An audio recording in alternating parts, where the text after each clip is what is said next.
And then I believe it was Thursday we actually talked a little bit more on the phone and kind of went through it. And what we're going to be bringing here now on a Tiger Sports Saturday is a fishing report. And like I said, I kind of brought this up last week how even on Saturdays we have a lot of fisher people, let's just say fisher people, sitting in their ice houses listening to us. And like I said, if you have a permanent house, you might not be able to move to the hot spots.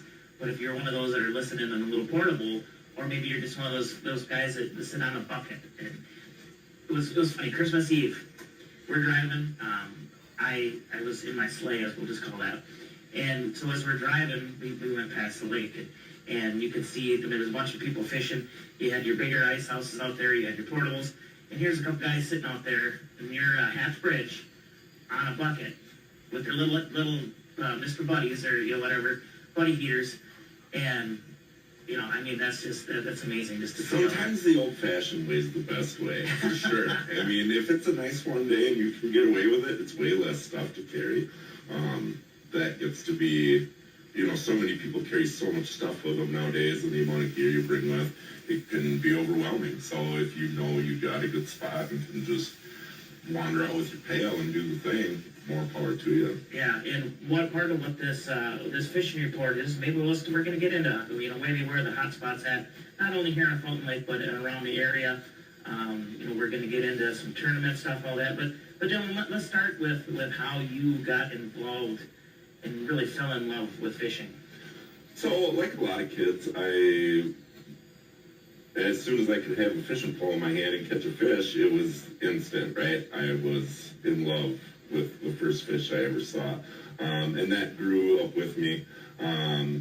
If you run into my mom, ask her if she remembers coming home from work to a bathtub full of fish.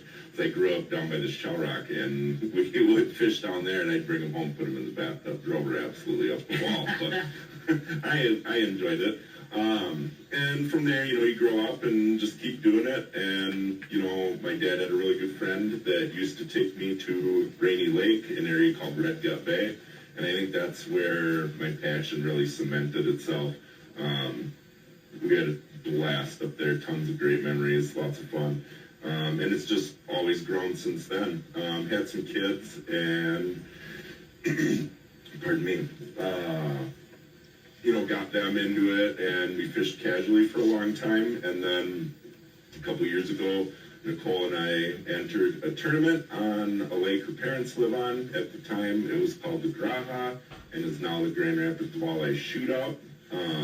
It's the biggest single-day derby in the state of Minnesota, walleye exclusive. And that is a ton of fun. My wife and I decided to enter that. It was an absolute blast. And over the course of the next season, we kind of discussed where to go next or how to approach things. I had an opportunity to fish the National Walleye Tour as a co, and the National Walleye Tour is the premier competitive walleye tour in the U.S.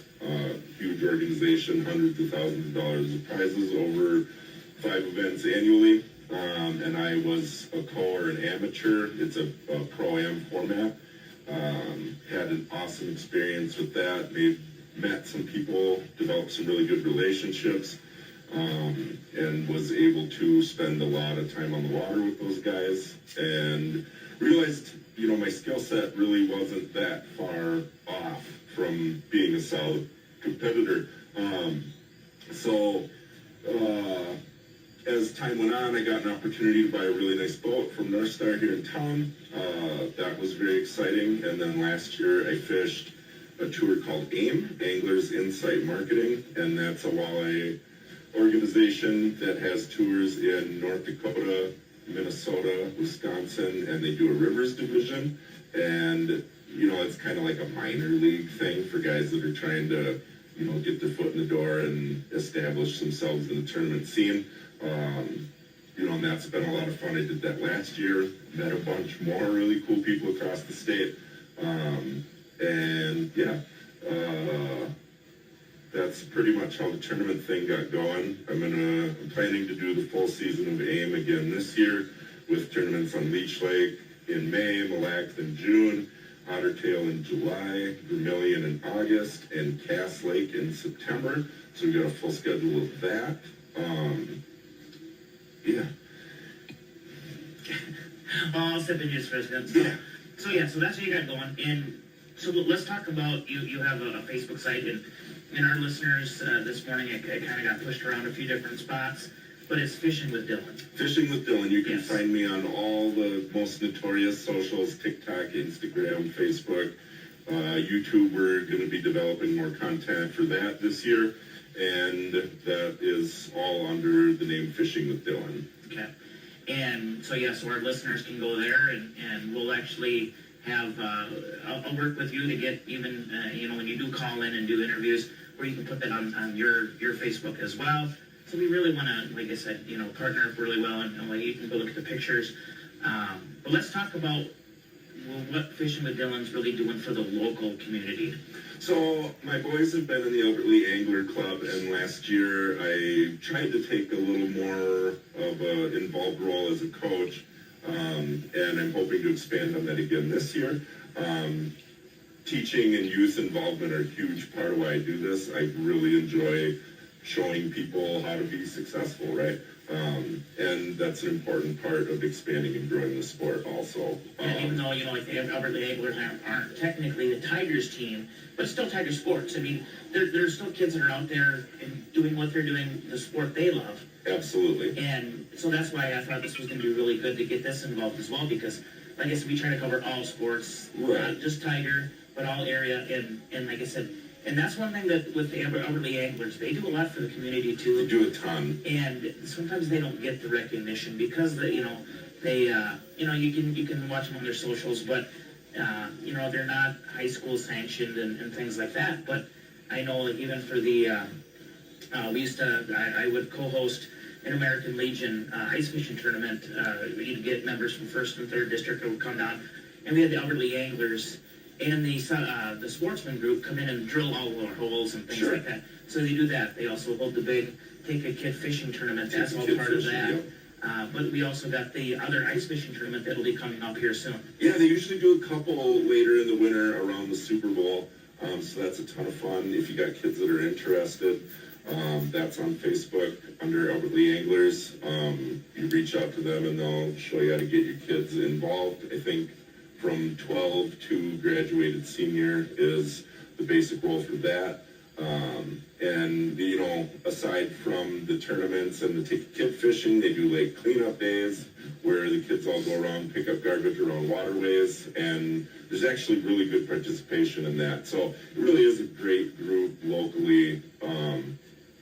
They're a definite benefit to the community, and they all deserve a pat on the back. Yeah, so I'm glad you're definitely involved with that, because that's something that, and this goes back to, you and I have known each other for a long time. We grew up... Longer than I care to admit. Yeah, we grew up, in that Gordonsville area. So the Shell Rock, there'd be times where parents would come home, they didn't know where we were at. We were out fishing. Yeah, that's where my bathtub fish came from. Exactly. And, one of my fondest memories is when we'd get, the flooding zone.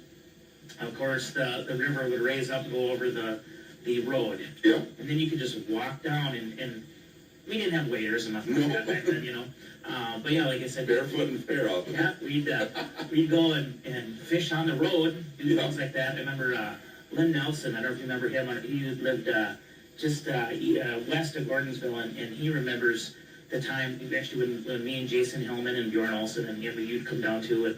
But he come down and told us a story of the Shell Rock when he was a kid. Now, granted, this is when I was a kid, so this would be 30-ish years ago. He was in his 90s. He said when he remembers when he was a kid, the Shell Rock River was clear. I believe that. And, and that's one of the things that when we've talked too about the Shell Rock Watershed District and things like that, how they're trying to clean it up, because it is a lot more clear than it used to be. I'm glad you brought that up. They did they have done and continue to do a fantastic job. Fountain Lake has a clarity that I have never seen in my whole life. There's submergent weed growth that never existed when I was a kid. And the habitat's changing. They've done all the dredging stuff. That's pretty famous around town lately. They did a huge project this last summer where they installed a bunch of fish habitat by dropping big loads of riprap into different locations in the lake, and that's going to be an awesome spot for fish, for habitat, spawning area, many other benefits beyond that. And, that clarity is going to just continue downstream. Hopefully Albert Lee Lake can, benefit from some of this in the future too. It seems to be helping already, but time will tell how it all shakes out. And when we talk about Albert Lee Lake, one of the top walleye lakes in the state, they say, that's an open secret. She's coming back around for a big cycle. Yeah, and that was partly because we had the governor's fishing tournament. Yes. And our fishing opener, so I know they did that. But the downfall was Albert Lee Lake, as shallow it is as it is, as clear as it's gotten, it's tough to get those walleye. It can be. So if you want a hot tip, right, this is probably my best info of the week. The secret out there is wind driven, right? You want to be looking for points and structures that have wind blowing into them, right? And then if you can be out there in a boat, stay,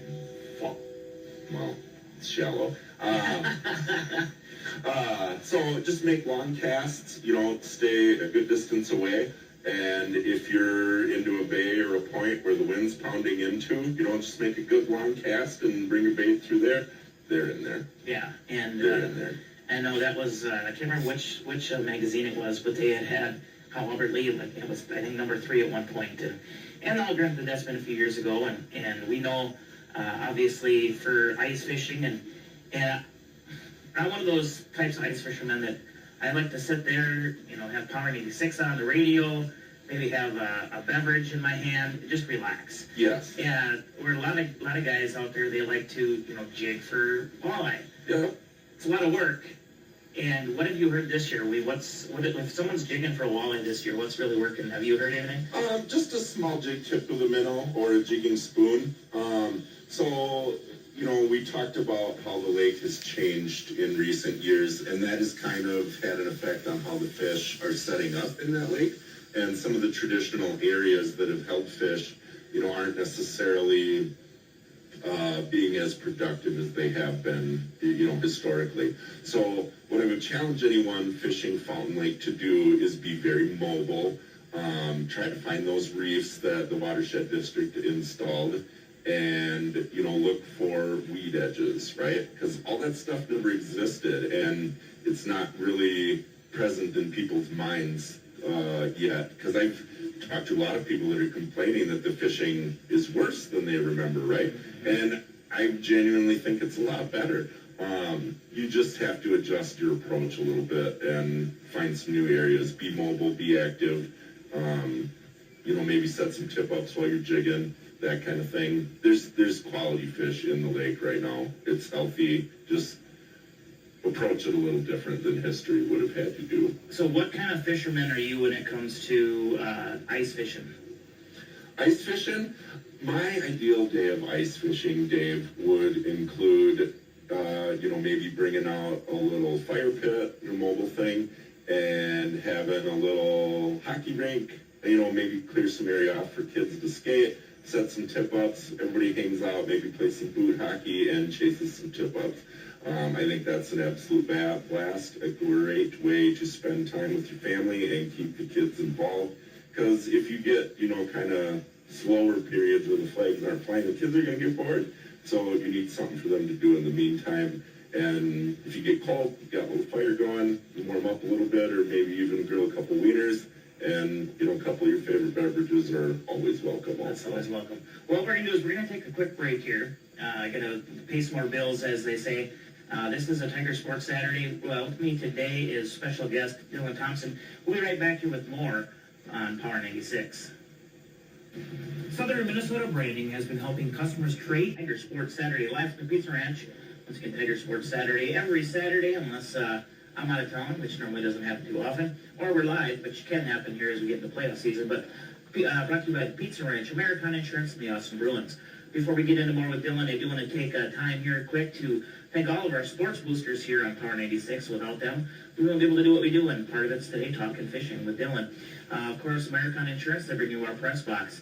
Trades and Labor Federal Credit Union, Bayview Freeborn Funeral Home, Gilbert Lee Seed House, Southern Minnesota Branding, Derek's Preferred Auto, Star Granite Works, American Insurance, of course, GT Window and Door, the Austin Bruins, Stars Mentoring, Martha Allard Honda, Alpha Orthodontics, Becker Auto Sales, Young Construction and Roofing, Etc. Credit Union, Studio 22 Swan, and Landscaping Solutions. Okay, that's done here, Dylan. We got a little bit of time here left. Let's talk more. I know you had a little list there too. So when it comes to fishing in the area, what's your favorite lake or river to go fishing on right now? I guess to preface that, I would say it depends on what you call the area. I've been falling in love with the Mississippi River lately in Pool 4. But as far as local, you really can't beat Fountain right now. It's in the best shape it's ever been in my history. Some people might say different. And my other favorite, relatively local, is probably Cedar up by Faribault. Okay. That's just a nice, fun one. You watch your prop when you're rolling around out there. There's a couple sneakers, but if you got a good lake map, you should be okay. Okay. And I know that's one thing that we had talked about earlier this week too. Is I know you're gonna get a hold of Andy at the Shell Rock Watershed District to look at some different maps and things like that. And how accessible are maps around here? Do you know? Well, there's a lot of apps for your smartphone you can get. My current favorite one is the One Boat Network by Humminbird. They have the best mapping in the game by far. But there's plenty of other options. Navionics, Garmin. Go on your smartphone and explore your whatever store you got and look for fishing maps. Stuff will pop up. Yeah. So right now with the new coverage and everything inside of Fountain Lake, and I know some people out there, they don't want us to give out all these hot spots and tips, but where right now do you think is probably one of the best places to go ice fishing here on Fountain Lake? If I was going out this evening, I would probably start on the east side of the Hatch Bridge. Okay. Right out there. That's been, if there's a traditional spot that's held up, it's that. And that's where a lot of people are sitting at right now. Yep. And really low light hours are going to be your best opportunities. And then I have heard that overnight, maybe between 11 p.m. and 1 a.m., 12 and 2, the crappies get wild out there. If you're a night owl, you go check that out. That's one thing Lon and I talked about, the night bite. For some reason, Fountain Lake always has a really good night bite. Yes. Even before it cleared up, it still held on to that, which is, kind of a little contrary to what people would think. Typically, the dirtier water, the less of the night bite you'd have, typically. But that one is always... Fountain has been notorious for a night bite for a long time, and that's still true today. Yeah. What have you heard is really... So I'm a big crappie fisherman. Sure. Panfish, of course, they're very plentiful in Fountain Lake, or they have been over the last few years. I mean, granted, there for a while when the crappies really hit, and good luck trying to find anywhere to sit on the lake. Well, and it's real boom and bust for the panfish out there, because...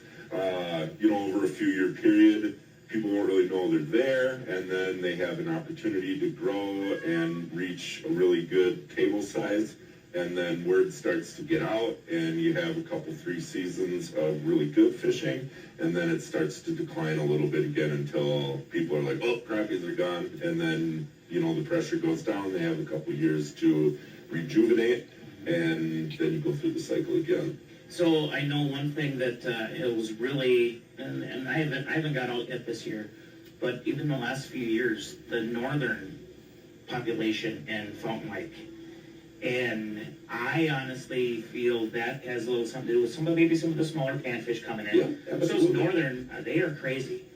It's impressive, the quality of pike you can pull out of that lake. The last couple summers, I've seen many, many photos of upper 30-inch class fish coming out of that lake, and they're all over. They're not, relegated to one area. You control crankbaits all around the whole lake and have an opportunity to catch a really solid pike. And, in the winter, setting tip-ups along break lines and things of that nature with a good-sized sucker. Don't be shy about putting a 7-inch plus sucker on the end of your line and waiting for that flag to fly. You'll have fun when it goes. I know that's one of the things, obviously, you always have your tip-ups thing, and that's always a fun thing.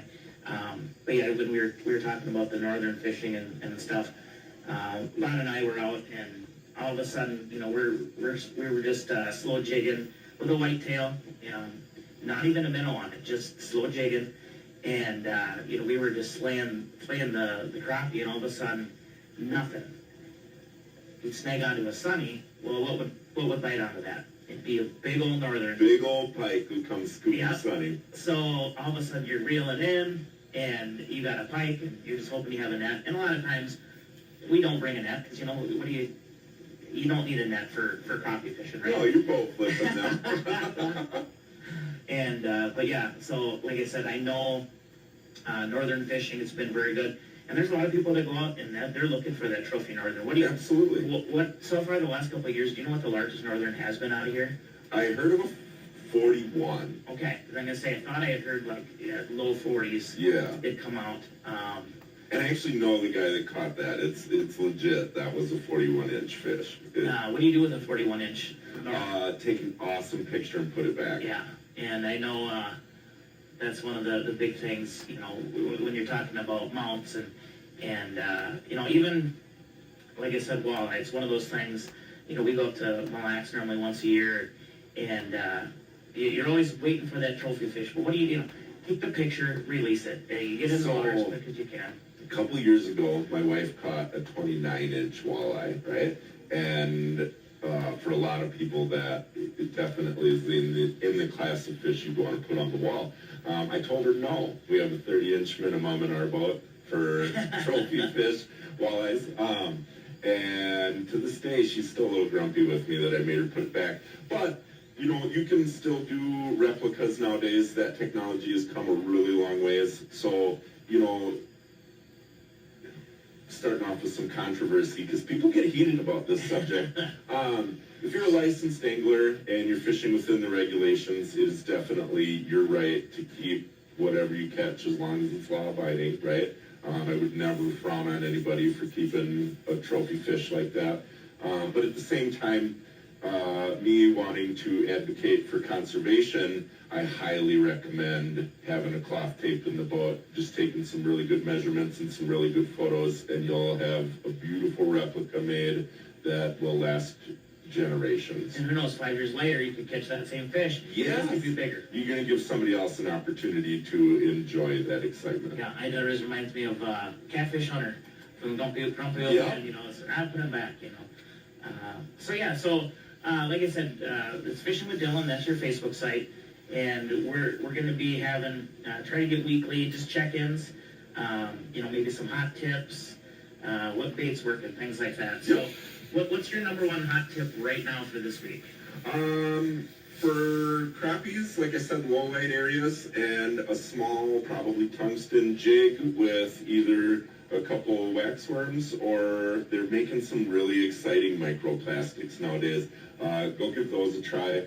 Those fish love eating bugs, and that's what you're imitating like that. Hatch bridge with some microplastics or small wax worms, and always have a dead stick with a minnow on it. Always, always, always. Because even if you get them to come in jigging and they don't quite commit, very often they'll eat that minnow sitting still next to you. So full minnows right now are what they're hitting on, or I know a couple of years ago it just take off the head. They just wanted the head, and I don't get that, but if you're jigging, I often clip the head off. But in a dead stick, a small fat head or crappie minnow, just a couple feet away from the hole you're jigging in. And a lot of times you'll draw them in with your jigging action, and they'll, maybe not be quite as excited as they thought they were when they show up. But then they'll look over and see the little minnow floating around, and they're like, well, that's too easy. Yeah. and Eat 'em there you up. go. Yep. And there you got your fish.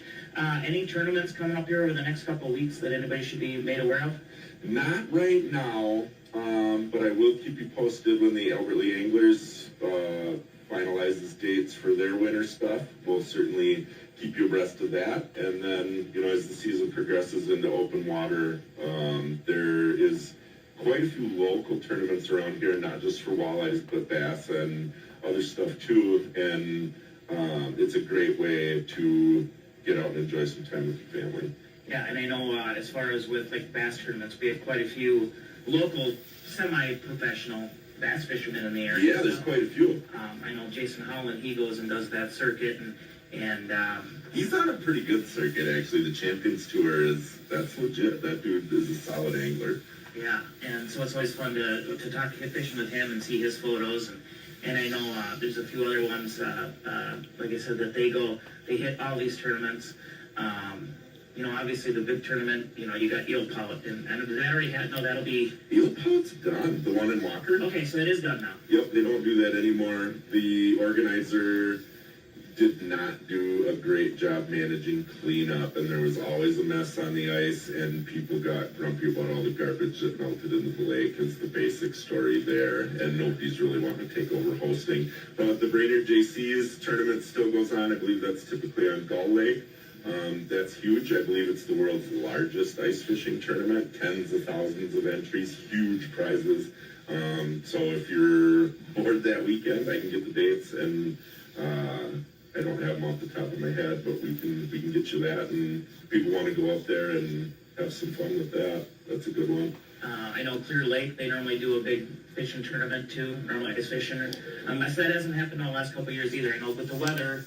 That one I'm not as sure of. So far this year, there's good ice on Clear. Most of the area lakes have about 8 to 10 inches of ice on them, so not quite ready for wheelhouse traffic, but solid for your four-wheelers and light houses to go out and explore. And that's been pretty much true, like I said, of most area lakes. And what have you heard now? Obviously, we've had rain and some warm temperatures the last couple of days. How has that really affected the lake? I haven't been out and checked since the rain yesterday, but you're going to see a little bit of ice degradation. So always be cautious. Bring a spud bar with you. Drill lots of holes. Pay attention. And with the warmth today and tomorrow, you're going to see a little more diminishment and softer spots. So just be cautious. Drill them holes. Measure the ice. Keep your head on a swivel, so to speak. And then the extended forecast has some pretty cool temps in it again, so I should expect to see growing ice again, and hopefully, get toward that foot plus range in the next 10 to 14 days, because if it gets cold, it'll make ice quick. And I know that was one of the big things, we got cold right away before the snow, and people don't normally tend to like that. That's what the lake needs. That's exactly what the lake needs. And like I said, I know I got a couple of friends, they got the bigger houses, they're itching to get out. Oh, yeah. And sometimes it's been, those years where you can't get them out. But last year was a bit of an anomaly weather-wise. But, sometimes the lakes can use a season off from all that extra pressure, right? You're not harvesting quite as many fish, and again, back to the conservation side of things, just gives everything a break and a chance to stay healthy, right? And this year's shaping up to be more solid again, but the weather's been very chaotic, so we'll see how it goes. Well, we're in Minnesota. We can have springtime here now, and later then maybe get a 4 foot of snow. You just never know. Yep. Even with this rain over the last couple of days, that 5-degree difference, we could be sitting on 2-3 feet of snow. Right. But it's the other way. And like I said, and I always like around Christmas to have everybody have a safe trip, safe roads, things like that. So this did work out. Once New Year's hit, bring the snow. Let's shut down everything. And let's just go ice fishing. Yeah, if you can get to that 12 inches of ice or so range, and then put some snow on it, makes everybody a lot more comfortable.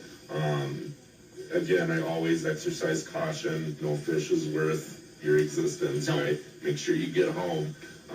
But especially now that Fountain Lake is a little deeper in spots. You know, it's there for a while. It was a joke where if you fall in, you walk to shore. Yeah, jump out. Not necessarily the case anymore. They have done a really good job creating those deep spots. And there's some now up to 16 feet, I've heard. Yeah, in that ballpark. Maybe not quite that much, but you're definitely in the lower teens. Yeah, I know.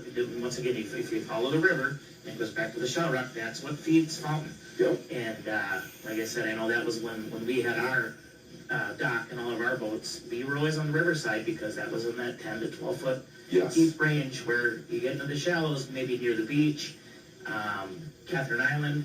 There'd be times you couldn't get your boat off the water. Yes, that's one of the hazards. So, anything else you wanna talk about here while we got a few moments? You know, I'm excited to get this opportunity to chat weekly and share some of the info I've learned over my years on the water. And I would encourage people to reach out to me on my socials if they have questions about equipment, boats, electronics, you know, whatever. Don't be shy to reach out. I'll happily give you whatever info or knowledge I can impart. You know, if you're struggling to find a fish or want to learn a new technique, I'm happy to help anybody advance their angling knowledge. Yeah, no, we definitely appreciate that. And I'm excited. Like I said, this is something you know, I took over in June, and I wanted to get kind of the fishing reports and get a little, because we do have a lot of outdoors people in this area. And that's one of the things we talk, maybe not only fishing, but when we get in, maybe because you like to hunt as well and do some things like that. So, turkey hunting is in the back of my mind. And I also kind of plan on sharing some other seasonal outdoor wildlife info too as we go. You know, I'm an avid bird feeder at home. Got really into that during COVID. As many people came with me on that journey. We get lots of orioles and different birds in our yard. My wife and I have a ton of fun with that. Our kids think we're weird, but it's an absolute blast in late April to see all the new birds coming back. You know, mushroom hunting, seasonal migrations of different birds and animals. You know, I would be happy to share some of that stuff as those animals start making their return trip, so people can get a chance to get out and check them out. yeah, it'll be a real fun time here having you, like I said, do these updates on some Saturdays and things like that. So I want to just thank you. Like I said, I know, like I said, we kind of teased about, we've known each other for quite a few years. And, Yes. And to be able to work a little bit with you now, and I was even talking with Ron on Thursday, and he was excited because this is something that a lot of our listeners, we like I said, we have everybody listening. Well, And, you know, that's the big key, because what else I mean, you got your other things, but most people sit there in their ice house with their little radio. Maybe they'll catch a Twins game or Vikings football that's also on 96.1, so Sure. sure, nice. You know, outdoors is a core part of the culture in this area. You know, my grandparents were a huge part of my hunting and fishing background. I don't know if I have a friend that doesn't hunt or fish, one or the other. Not all of them are as avid as me, but yeah, it's fun. It's fun. It's good, wholesome fun that people can have in the area. You don't have to travel all over the world. We have great opportunities here at home. I think that's the big thing that people always forget. Everybody talks about going up north and doing whatever, taking these big fishing trips. We have great lakes around here. We really, really do. And it does get overlooked. And hopefully we can shed some light on the fantastic opportunities we have locally. Yeah, sounds good. Well, Dylan, I'm going to thank you, but we're going to go on our next break. Once again, Fishing with Dylan. Check out his website or Facebook. Otherwise, go to our Power96 Facebook, and you'll see the link there as well. Dylan, good talking with you. We're back with more Tiger Sport Saturday. You know that saying, don't put all your eggs in one basket?